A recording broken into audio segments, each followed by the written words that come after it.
Olá, sétimo ano, tudo bom com vocês? Nós vamos fazer mais uma aula, a quinta aula nossa do sétimo ano, e essa aula vai ser muito objetiva, ela vai trabalhar bastante a parte teórica de geometria. Então, se você tem alguma dúvida aí na parte de geometria que vocês estão acompanhando nesse ano letivo, eu acredito que essa aula aí vai ser bem importante para vocês, tá?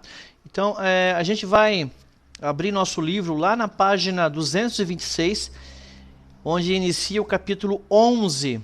Capítulo 11, que vai falar sobre transformações geométricas, tá ok? Então eu vou aguardar vocês, dê um pause no vídeo.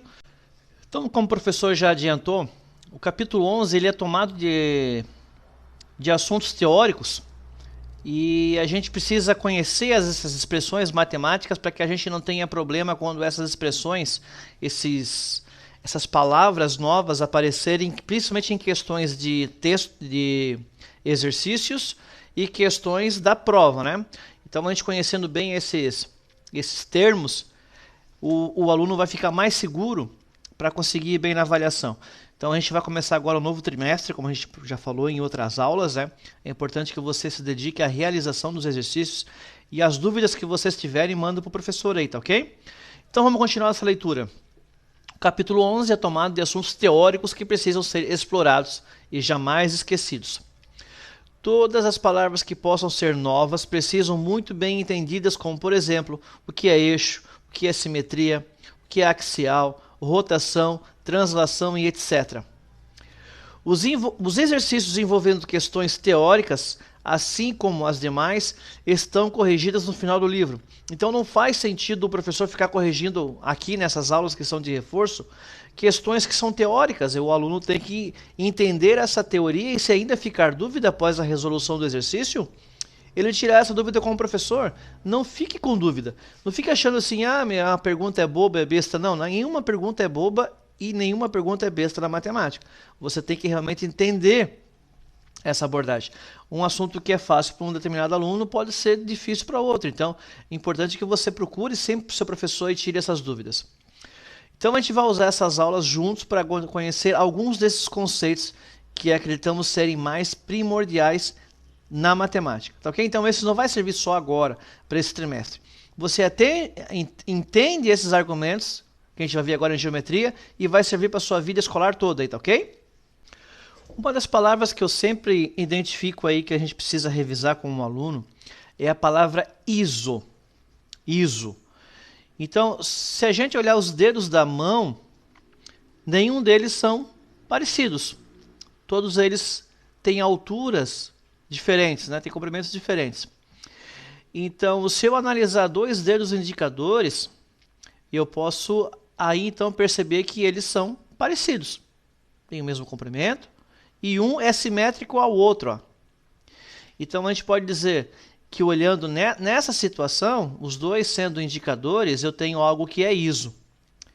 Porém, os dois, na verdade, não são ISO, porque um pertence à mão esquerda e o outro pertence à mão direita. Então, por mais que eles sejam praticamente idênticos, né? Ele não existe a isonomia entre eles. Eles não são idênticos de fato. Porque ao colocar um sobre o outro, ó, a gente consegue perceber a diferença que existe entre eles. Então, ISO significa igual, não é parecido. Vamos ler aqui como é que o professor escreveu. No estudo da matemática, em várias vezes, nos deparamos com o prefixo ISO. Você já viu em português o que é prefixo e o que é sufixo? Prefixo é o que vem antes de uma palavra e sufixo é o que vem depois de uma palavra. ISO, vamos rever alguns empregos dessa palavra para fixarmos de vez o seu significado. ISO significa, como o professor já falou, igual, o mesmo, semelhante e ele tem relação com igualdade. Tá? Ele tem que ser parecido ao extremo. Ó. Quando eu estou olhando os dois, eles são parecidos? São parecidos, mas não. Continuando. Alguns lugares que a gente vê a palavra ISO. Triângulo isósceles. Dois lados iguais. Isonomia. Dois setores ou grupos regidos pela mesma lei. Então, isonomia, a mesma regra. ISO é a mesma. Isométrico. Dimensões de mesmo tamanho. Então, se eu pegar aí, se estivéssemos na sala de aula, né, olhar duas carteiras, as duas têm o mesmo comprimento. Então, elas são isométricas. Isotérmico, possuem a mesma temperatura. Então, se eu estiver dentro de duas salas de aula, regular a temperatura do ar-condicionado no 27 graus, as duas, elas terão a mesma temperatura. Então, essas duas salas terão temperaturas isotérmicas. E o mais importante, tá? Fora da matemática, no ambiente das fábricas, podemos dizer que uma peça é ISO quando tem as mesmas medidas de um gabarito pré-estabelecido, ou seja, uma peça que segue um padrão. Então, assim, ó, se você estiver numa fábrica, você sabe que as peças que saem dessa fábrica, elas têm que ser idênticas, elas têm que ser iguais. Porque não tem sentido eu comprar uma garrafa de Coca-Cola de 600 ml e nessa garrafa, na verdade, ser de 570 ml. Elas têm que sair padrão, essa garrafinha da fábrica. E o volume, ou seja, a Coca-Cola que vai dentro dela, também tem que ser da mesma medida, a medida padrão. Então, a gente pode dizer que as peças que saem de uma fábrica, elas são ISO, ou seja, buscam uma medida padrão que é pré-estabelecida pela fábrica.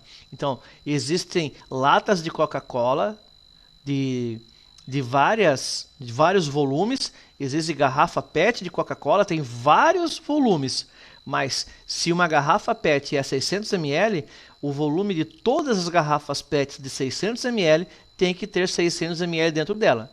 Então, o que a fábrica Coca-Cola busca é que essas embalagens sejam padrão. Uma garrafa de 600 ml, todas as garrafas de 600 ml tem que ter a mesma quantidade de volume. Claro que existe uma precisão ali, né? Um pouco a mais, um pouco a menos, mas busca-se um padrão. Outra palavra, vamos lá? Simetria. Quando uma pessoa tem a cor do olho diferente em um olho de outro, ou seja, você já deve ter visto uma pessoa que tem um olho verde e o outro olho é azul. Ou às vezes um olho é verde e o outro olho é castanho. A gente fala que essas pessoas não têm o olho simétrico, não têm a mesma cor de olho nos dois. Então isso é um caso de assimetria.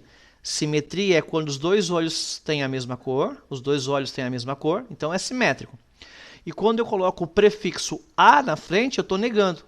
Então se eu estou dizendo que são assimétricos, é que não existe simetria. Então vamos continuar. Os olhos dessa pessoa. Logo, a maioria das pessoas tem olhos simétricos na cor. Claro, algumas têm os olhos maiores, menores, um pouco mais fechado, um pouco mais esticado, com sobrancelha, sem sobrancelha, com cílios, sem cílios, assim por diante. Mas, se eu estou falando de uma pessoa somente, e olhando os dois olhos que ela tem, eu consigo identificar se os olhos são simétricos ou se são assimétricos.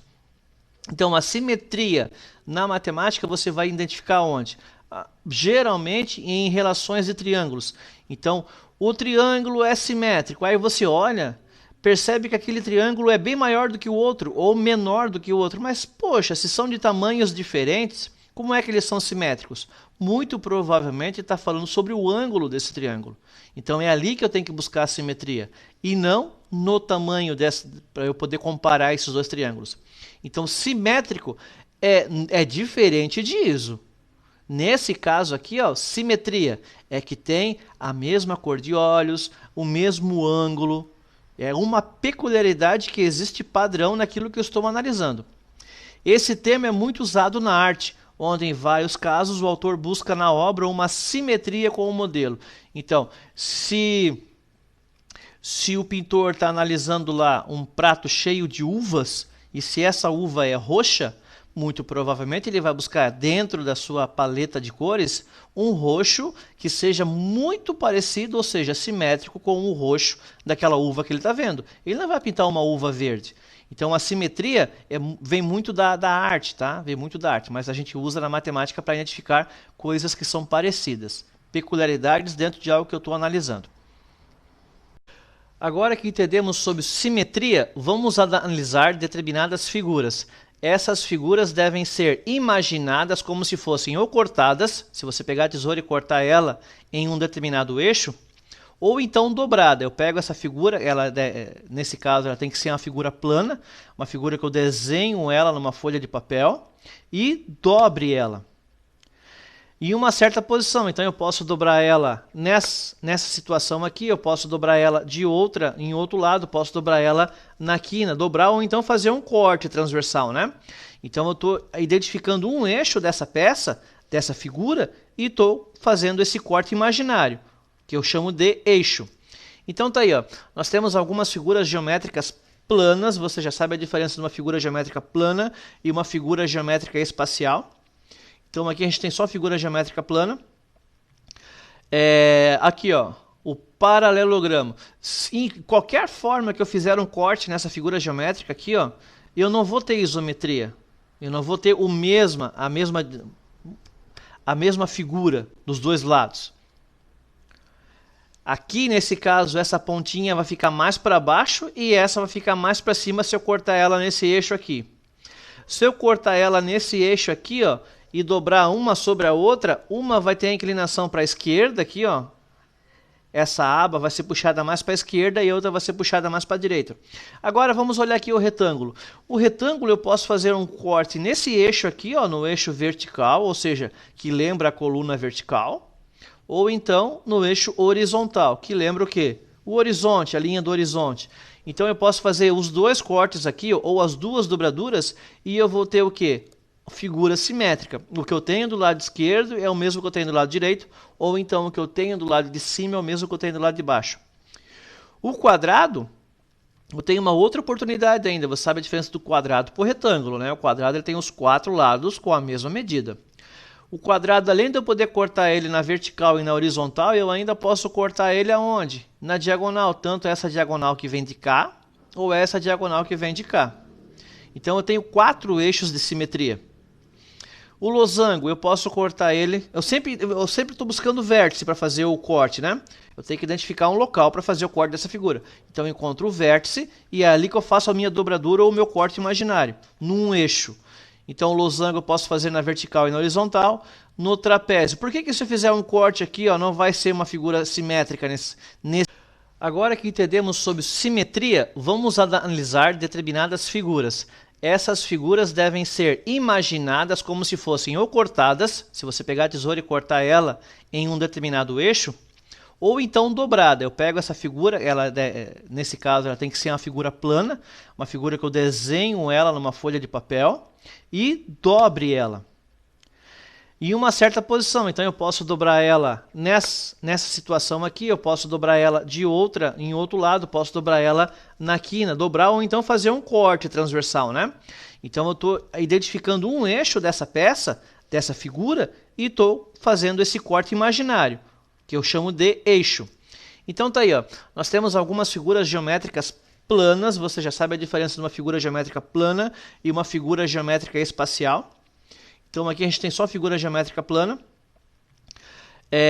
Aqui, ó, o paralelogramo. Em qualquer forma que eu fizer um corte nessa figura geométrica aqui, ó, eu não vou ter isometria. Eu não vou ter a mesma figura dos dois lados. Aqui, nesse caso, essa pontinha vai ficar mais para baixo e essa vai ficar mais para cima se eu cortar ela nesse eixo aqui. Se eu cortar ela nesse eixo aqui, ó, e dobrar uma sobre a outra, uma vai ter a inclinação para a esquerda aqui, ó. Essa aba vai ser puxada mais para a esquerda e a outra vai ser puxada mais para a direita. Agora vamos olhar aqui o retângulo. O retângulo eu posso fazer um corte nesse eixo aqui, ó, no eixo vertical, ou seja, que lembra a coluna vertical, ou então no eixo horizontal, que lembra o quê? O horizonte, a linha do horizonte. Então eu posso fazer os dois cortes aqui, ou as duas dobraduras, e eu vou ter o quê? Figura simétrica. O que eu tenho do lado esquerdo é o mesmo que eu tenho do lado direito, ou então o que eu tenho do lado de cima é o mesmo que eu tenho do lado de baixo. O quadrado, eu tenho uma outra oportunidade ainda. Você sabe a diferença do quadrado para o retângulo, né? O quadrado ele tem os 4 lados com a mesma medida. O quadrado, além de eu poder cortar ele na vertical e na horizontal, eu ainda posso cortar ele aonde? Na diagonal, tanto essa diagonal que vem de cá, ou essa diagonal que vem de cá. Então eu tenho 4 eixos de simetria. O losango, eu posso cortar ele. Eu sempre estou buscando vértice para fazer o corte, né? Eu tenho que identificar um local para fazer o corte dessa figura. Então eu encontro o vértice e é ali que eu faço a minha dobradura ou o meu corte imaginário, num eixo. Então o losango eu posso fazer na vertical e na horizontal. No trapézio, por que se eu fizer um corte aqui, ó, não vai ser uma figura simétrica se eu fizer um corte nesse eixo aqui, no eixo horizontal, eu vou ter uma base maior na parte de cima e uma base menor na parte de baixo. Então ele não é simétrico. Ele até é parecido, mas não é simétrico. Ele não fica idêntico dos dois lados do corte. E o trapézio escaleno, você sabe que a palavra escaleno vem de escala, ou seja, que tem todas as medidas diferentes. No trapézio escaleno não tem nenhuma forma onde eu consiga encontrar um eixo e fazer com que essa figura se torne simétrica, fazendo uma dobradura num desses eixos. Escaleno, aqui eu tenho um lado e a medida desse lado é diferente desse, é diferente desse, é diferente desse. Ou seja, eu tenho 4 lados e 4 lados diferentes. Eu quero insistir nessa palavra escaleno porque a gente vai trabalhar com triângulos que são escalenos, triângulos retângulos, triângulos isósceles. Então o escaleno vem nessa abordagem aqui, tá, meu caro aluno? É que ele tem todos os lados com medidas diferentes, ou seja, não são isométricos. Eles não são isométricos. Iso quer dizer que seria igual. Então a gente já fez análise nessas figuras aqui e agora eu tenho certeza que você não vai mais ficar com dúvida quanto à situação de simetria, eixo horizontal, vertical, eixo diagonal. Tranquilo até aí, sétimo ano? Se ficou dúvida, manda a mensagem para o professor. Outra palavra que a gente tem que estudar, para que não fique dúvida aí quando a gente trabalhar com ela, é sobre a rotação. A gente vai trabalhar com figuras geométricas ou então com retas que elas vão ser rotacionadas. Então, vamos ter que fixar bem esse conteúdo de rotação. Rotação, movimento giratório em torno de um eixo. Revolução ou giro. Todo mundo já deve ter visto ou brincado com aquele pirulito que vem com uma hélice de helicóptero. E quando a gente gira, ele começa a voar, né? Ele vai girando e vai fazendo um certo voo. Então é a rotação que faz esse girocóptero voar. Então a rotação nada mais é o que? Uma hélice que ela está sendo girada, nesse caso do girocóptero, sobre o mesmo eixo. O eixo é o canudinho ali, que é o do pirulito, né? O canudinho do pirulito. Então tá aí, para ficar mais claro o que o professor está falando, esses componentes aqui, todos eles têm um mecanismo de rotação. Eu tenho a bicicleta ela faz a rotação tanto aqui na sua roda, quanto aqui no pedal também, ó. Esse pedal aqui ele rotaciona sobre um eixo, o eixo do pedal.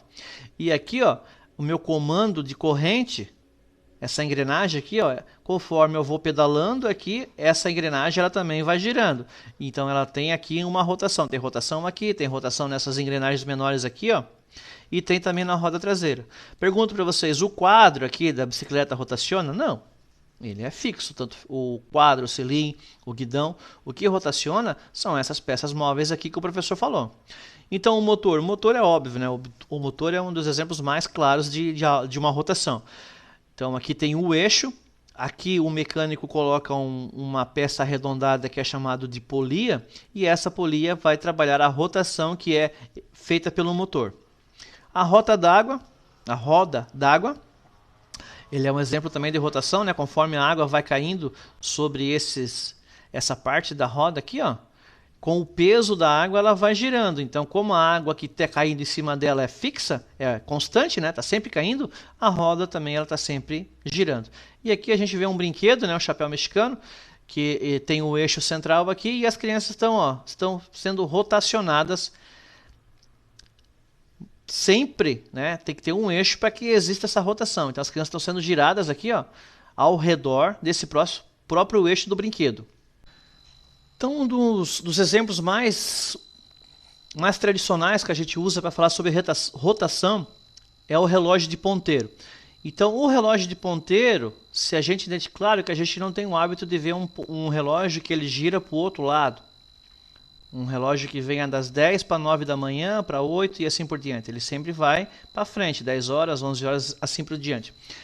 Então, quando tem uma figura geométrica plana, ela pode ser circular ou não, e eu estou identificando que alguma parte dela está girando em torno de um eixo, eu preciso identificar se esse eixo ele é horário ou anti-horário.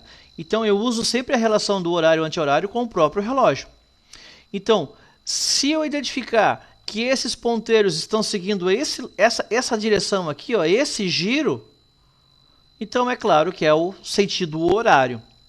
Se eu estou identificando, o exercício pede que eu faça um giro ou que eu ande uma certa coordenada no sentido anti-horário, determinada quantidade de graus, 30 graus, 45 graus, assim por diante, então aí eu tenho que vir aonde? Do sentido contrário. Então o sentido horário é o sentido que o relógio faz, o ponteiro do relógio faz. O sentido anti-horário é justamente o contrário. Então isso tem que ficar bem fixado, porque em muitas avaliações que o professor fazia, a gente pedia para o aluno identificar para mover um determinado ângulo 30 graus no sentido horário. E aí ele fazia no anti-horário, ou então vice-versa. Então, o sentido horário e o anti-horário, se você não tem o hábito de ver a hora em relógios de ponteiro, é importante que você dê uma estudada nesse assunto, é assunto lá de terceiro ano, para não ficar em dúvida. Eu sei que a maioria usa aí o relógio do celular, aí, relógios digitais, mas é importante que você fixe esse conteúdo aí, tá ok? Já temos a convenção dos sentidos de rotação horário e anti-horário. Agora revisaremos sobre medida de ângulos. Também um assunto que você viu aí no primeiro trimestre, mas é importante agora fixar, porque agora a gente vai aprofundar mais ainda esse assunto. Ângulo é a medida de abertura entre duas semi-retas, partindo de um mesmo vértice. Imagina uma tesoura. Quando eu abro um lado dela, eu estou abrindo também o outro lado. Quando eu fecho, ou seja, estou cortando o papel, eu estou fechando de um lado e estou fechando o outro também. A abertura que existe entre o centro da tesoura, onde a gente chama de vértice ali, e as duas pontas da tesoura, que a gente vai fazer numa analogia como duas semi-retas, é um exemplo clássico de medida de ângulo. Podemos fazer analogia com ponteiros do relógio, com tesoura. Nesse caso, quando o ponteiro está sobre meio-dia, ou então meia-noite, então está lá, 12, e os dois relógios, os dois ponteiros desse relógio estão justamente sobre o número 12, eu tenho 0 graus. Ou seja, um ponteiro está justamente sobre o outro, não existe abertura nenhuma entre esses dois ponteiros. A partir daí que o ponteiro grande começa a se movimentar, começa a abrir um ângulo. Mas perceba que o eixo ele continua na extremidade dessas duas semi-retas. É dali que vai gerar a abertura, ou seja, a medida angular. A medida angular. Conforme eu vou mudando a abertura, eu vou mudando o valor desse ângulo. Você sabe que uma volta inteira tem 360 graus. Esse assunto lá atrás do sexto ano. Então, um relógio marca um giro completo quando ele sai do 12 horas, e vai lá para 1 hora. Então, se eu pegar esse relógio e dividir ele em 12 partes, como já está marcado, eu tenho esse relógio escrito de 1 a 12. Então, se eu dividir cada fatia entre o espaço entre um valor numérico e o outro, eu consigo achar que a distância entre essa abertura aqui, ó, que ela é padrão, é de 30 graus. Porque ó, se eu pegar 30 graus e multiplicar por 12, porque tem 12 fatias, eu vou ter o 360 graus. Eu acredito que nessa parte de geometria aqui, o aluno do sétimo ano já não tem mais dúvida. Mas é importante que você pegue o seu transferidor para a gente fixar esse conteúdo de agora em diante. O que é 0 grau, o que é 45 graus, o que é 90 graus, 180 graus e assim por diante.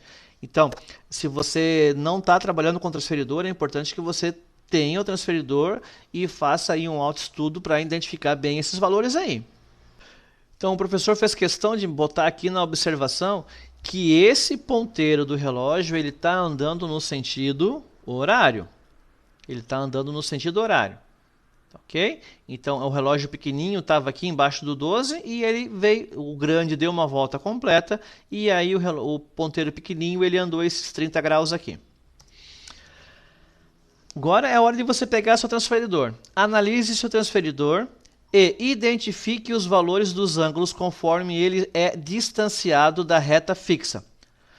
Caso você ainda tenha dificuldade sobre esse tema, manda mensagem para mim. Manda mensagem para mim que eu ajudo vocês lá, tá? Então tá aí a figura de um transferidor. Eu sei que a gente tem por hábito usar ele atravessado e colocar essa parte do transferidor aqui, ó, sobre a linha do caderno. Então ali eu tenho 0 graus, né? Mas o que o professor fez? Eu virei ele para coincidir o 0 grau do transferidor idêntico a 12 horas do relógio. Então eu quero que você identifique assim, faz isso com o seu transferidor, coloque ele nessa direção aqui, tá? Com os 0 graus em cima. Ah, professor, mas tem 0 grau embaixo? Tem. Então se você girar ele meia volta aqui, esse 0 que está aqui, ele vem aqui para cima também. Não tem problema. O que eu preciso que você identifique é o seguinte, que esse transferidor ele marca de 0 até 180 graus, mas ele está fazendo o quê? Ele está fazendo duas metades, então de 0 até aqui, ó, eu tenho 180 graus, e ao invés de eu vir para cá, ó, e vir para 170 graus, eu posso continuar a rotação, ó, 190, 200, 210, até chegar aqui, ó, 270 graus. E eu vou continuando 280, 310, ó. Quando eu chego aqui de volta no 0 graus, eu tenho que medida? 360 graus, ou seja, uma rotação. Então, qualquer medida que parte de 360 graus, ou seja, que é maior que 360 graus, quer dizer que esse ponteiro imaginário já deu uma volta cheia e já começa a marcar as novas medidas que são múltiplos dessa primeira medida. Então, os que são mais importantes, tá? A gente identificar o 90 graus. A distância daqui até aqui, se tem 90, então a metade tem quanto? Tem 45 graus. Então, eu preciso que você identifique o seu transferidor e essa relação que o professor está mostrando aqui para vocês com o seu transferidor. E eu fiz um traço aqui, ó, fiz uma reta. A medida tem que partir daqui, ó. Aqui é um vértice. Aqui é meu 0, ó, meu 0. O que a gente chama de ponto de fé no transferidor. Eu tenho que botar aqui nessa origem aqui. Então o que eu quero que vocês identifiquem peguem uma régua e coloquem a régua passando justamente por esse ponto de fé aqui, ó, e girando em qualquer dessas possibilidades que existem no seu transferidor aqui, ó. Então, se você colocou a parte de cima da régua, a régua é grossa, né? Você tem que pegar, escolher um lado, ou de cima ou de baixo. Se você escolheu a parte de cima da régua, ele vai passar aqui pelo ponto de fé, ela continuaria aqui, essa reta, ó, ela viria até aqui. Então, identifique como que é essa medida. Porque quando cair na avaliação, 30 graus, 45 graus, às vezes eu preciso fazer conta para encontrar aquela medida. E aí você, por exemplo, encontrei a medida que deu 30 graus. E aí quando você vai identificar essa medida, ela não está aqui, ó. Ela está mais para cá. E você, poxa, eu acho que eu fiz o meu cálculo errado, porque não coincide com o que estaria marcando no transferidor. Então tudo isso ajuda você a ter mais confiança na hora do cálculo. Então eu fiz uma seta aqui, você consegue identificar aí qual é a medida, né? Então aqui eu tenho 60 graus. Mais um caso, ó. Perceba, eu mantive aqui, ó, a seta está girando, mas a extremidade está fixa aqui, ó, no eixo. É daqui que é o ponto fixo. E só a ponta da seta aqui, ó, é que vai marcar a medida. Então aqui eu tenho uma outra medida. 130, 140 graus. Porque quando chega aqui é 180, né? É metade do transferidor, ó. Continuando. Ó, se eu estou analisando ele rotacionando no sentido horário, eu continuo. Daqui até aqui tem 180. Continuando até aqui tem 270. Mais 10, mais 20. Então, 270, 280, 290 graus.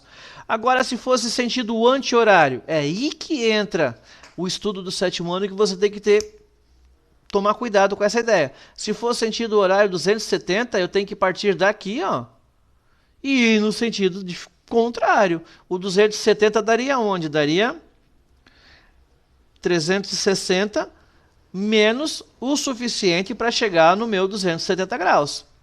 Tá? Então, ele é semelhante, ó, ele daria nesse lado aqui. Então, faça a leitura da questão completa. Se tiver o sentido horário e anti-horário, você não vai se confundir mais. Então, sétimo ano, a gente não fez nenhum cálculo, a gente não resolveu nenhuma operação, a gente não resolveu nenhum exercício. O projeto dessa parte A da aula era desmistificar essas palavras que são diferentes para vocês. O trabalho de simetria, o trabalho de rotação, essas palavras diferentes. Tem mais palavras diferentes aí, tá? Axial, medida angular. Eu preciso que você identifique essas palavras que chamam a atenção de vocês. Que não adianta você ler um texto e identificar uma palavra que você não sabe qual é o significado dela e continuar a leitura. Então, primeiro, identifique o que significa aquela palavra ali, para então continuar a leitura. Senão você não tem sentido você fazer essa leitura sem saber do que ela se trata. Então, essa primeira parte ela é teórica, é mais um bate-papo com vocês mesmo, até porque vocês estão vindo de uma prova trimestral, aí o professor percebeu a dificuldade que foi de todo mundo. O professor nunca passou por uma situação dessa, de ter que fazer numa faculdade, fazer tantas disciplinas online ao mesmo tempo. Então, mas eu preciso que você assista às aulas, as próximas elas vão ser com cálculos. Então, para não tomar muito tempo de vocês, o professor está fazendo essas aulas mais curtas. Tá ok, gente? Ótima semana de trabalho para vocês e bons estudos.